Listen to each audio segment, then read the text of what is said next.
आखिरी समैया धना पिया के बोलावई पियावा से मांगई वचनिया ना आखिरी समैया धना पिया के बोलावई पियावा से मांगई वचनिया ना हमारे ना रहे स्वामी दूसर जीने लाया बेटा के होई दूर गतिया ना हमारे ना रहे स्वामी दूसर जीने लाया बेटा के होई दूर गतिया ना अपना तो गइले पिया या पानी नौकरिया अपना तो गइले स्वामी या पानी नौकरिया बेटावा के भेजे स्कूलवाना बेटावा के भेजे स्कूलवाना पढ़ा लिखला उठे बिया जब घरे का हेरैला किन अपन महतरिया ना पढ़ा लिखला उठे बिया जब घरे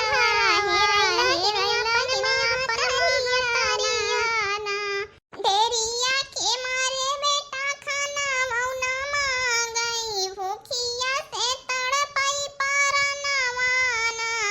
देरिया के मारे बेटा खाना मौना मांगई भूखिया से तड़पई परनवाना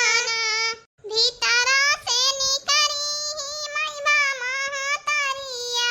हाथवा में ले है छुरिया कटरिया ना भीतरा से निकरी मैबा महतरिया हाथवा में ले है छुरिया कटरिया ना पाए हाथे पकड़ीनी पापी ना मुड़ावा दाहिने हाथे काटीनी मुड़ावा ना पाए हाथे पकड़ीनी ना पकड़ी मुड़ावा दाहिने हाथे काटवारा बनवाना आधी राजा कई पापिन बनावई भोजनमा मुड़ावा छुपावई भूताई लवामा आधी राजा कई पापिन बनावई भोजनमा मुड़ावा छुपावई लवामा काई के नौकरिया जाओ पिया घर कला उठाले पूछैला की बेटावा कै खबरिया ना काई के नौकरिया जाओ पिया घर कला उठाले पूछे बेटा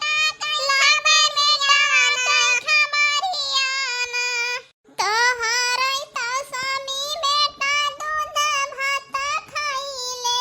खाई के गइले घुमई बहरवाना तोहरै बेटा बेटा दूध भात खाइले खाई के गइले के बहरवाना ओ भाई के दीदी अथनी दर्द भरी निर्वाही तो हो गाय दियो कि करिया मत छोई गवा का बताई चटकीला बहनी ऐसे निर्वाही रही तो का करी हां तो भैया बहनी हरो हमारे वीडियो में आप सबका अच्छा लागत है तो कमेंट में जरूर बतावा जे हमारे चैनल पे जी नवा हुआ जाया करे सब्सक्राइब कर लिया करा देख के छोड़ दिया करा थे ऐसे सब ही हां तो भैया बहनी हरो फिर मिलब दूसरी कहानी के साथ।